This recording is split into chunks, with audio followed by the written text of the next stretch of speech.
कुलदीप बिश्नोई के साथ कर दिया बीजेपी ने खेल।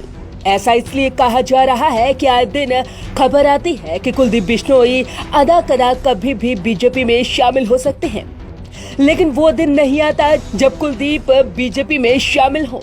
राज्यसभा चुनाव हुए 1 महीना हो चुका है। बीजेपी ने कुलदीप की वजह से अपना सांसद भी बनवा लिया है, लेकिन कुलदीप के बीजेपी में आने की तस्वीर अभी भी साफ नहीं हुई है। राज्यसभा चुनाव में जिस दिन कुलदीप बिश्नोई ने बीजेपी समर्थित राज्यसभा उम्मीदवार कार्तिकेय शर्मा को क्रॉस वोटिंग की थी, उसी दिन ये साफ हो गया था कि कुलदीप बिश्नोई अब कांग्रेस के साथ नहीं रहने वाले। हुआ भी यही। बिश्नोई के बगावत के बाद कांग्रेस ने उन्हें सभी महत्वपूर्ण पदों से हटा दिया। जहां कुलदीप ने राज्यसभा चुनाव में अंतरात्मा की आवाज सुनते हुए अलग राह चुनने की ओर इशारा किया, तो कांग्रेस ने भी उन्हें सभी पदों से हटाकर बाहर का रास्ता दिखा दिया। दरअसल राजनीति तराजू की तरह होती है। नेता की हैसियत उसके नाम से नहीं बल्कि जनशक्ति से मापी जाती है। अक्सर नेता ये भूल कर बैठते हैं कि वो बहुत बड़े नेता है, लेकिन धरातल पर सच्चाई कुछ और होती है। कुलदीप बिश्नोई के साथ भी कुछ ऐसा ही हुआ। जब भी कुलदीप ने जनता की ना सुनकर अपनी अंतरात्मा की आवाज सुनी, धोखा खाया है। 2014 के विधानसभा चुनाव से पहले बीजेपी और कुलदीप बिश्नोई की पार्टी हजका में गठबंधन था। बीजेपी कुलदीप को 25 सीटें देना चाहती थी, लेकिन कुलदीप 35 पर अड़े रहे। नतीजा ये हुआ कि कुलदीप ने अंतरात्मा की आवाज सुनी और गठबंधन टूट गया। बीजेपी ने तो 2014 के विधानसभा चुनाव में पूर्ण बहुमत की सरकार बना ली, लेकिन कुलदीप को अपनी अंतरात्मा की आवाज सुनने का खामियाजा भुगतना पड़ा।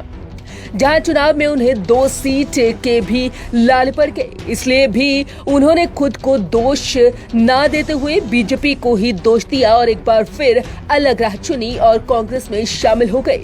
हालांकि कुलदीप अपने को जितना बड़ा नेता समझते हैं, उतना बड़ा प्रदर्शन उनका कभी नहीं रहा। भजनलाल की छोड़ दे तो कुलदीप अपने बल पर कभी भी 2 सीट नहीं जीत पाए।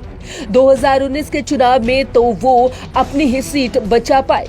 ऐसे प्रदर्शन पर वो चाहते थे कि कांग्रेस उन्हें प्रदेश अध्यक्ष बना दे, वो भी भूपेंद्र हुड्डा को नजरअंदाज करके, जिसके साथ 20-25 विधायक हमेशा खड़े होते हैं। अब जबकि कांग्रेस ने भी उन्हें बाहर का रास्ता दिखा दिया है, तो वो बीजेपी की ओर देख रहे हैं। कुलदीप और बीजेपी के बीच कई दौर की बात हो चुकी है। दोनों ही अपने राजनीतिक नफे नुकसान का आंकलन कर रहे हैं, लेकिन अभी तक कोई फैसला नहीं हुआ। इसमें भी लगता है कि कुलदीप की अंतरात्मा बीच में आ गई है।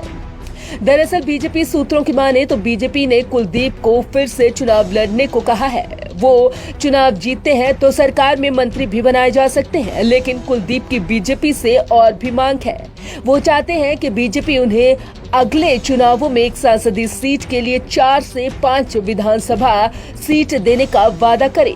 बस पेच यही फंसा है। बीजेपी को लगता है कि जिस आदमपुर की सीट पर कुलदीप चुनाव लड़कर जीतते आए हैं, वहां भी बीजेपी के बिना अगले चुनाव में उनका जीतना मुश्किल है, क्योंकि बीजेपी संगठन के नेता सोनाली सिंह फोगाट और करण सिंह रनौलिया जिस तरह से आदमपुर में मेहनत कर रही हैं, उससे तो अगली बार कुलदीप का ही जीतना मुश्किल जान पड़ता है। ऐसे में बीजेपी उन्हें आदमपुर विधानसभा सीट के अलावा 3 से 4 सीट और कैसे दे दे, जबकि कुलदीप खेमे के वो सभी बड़े नेता जो कभी भजनलाल या कुलदीप बिश्नोई के साथ होते थे, उन सभी को बीजेपी ने अपने साथ पहले ही मिला लिया है। कुलदीप बिश्नोई के रिश्तेदार दुड़ाराम खुद फतेहाबाद से बीजेपी के विधायक हैं।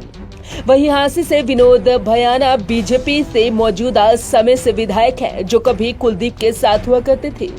जिस हिसार बेल्ट में कुलदीप बीजेपी से सीटें मांग रही हैं, पिछले चुनाव में उसी हिसार बेल्ट में बीजेपी का शानदार प्रदर्शन रहा है।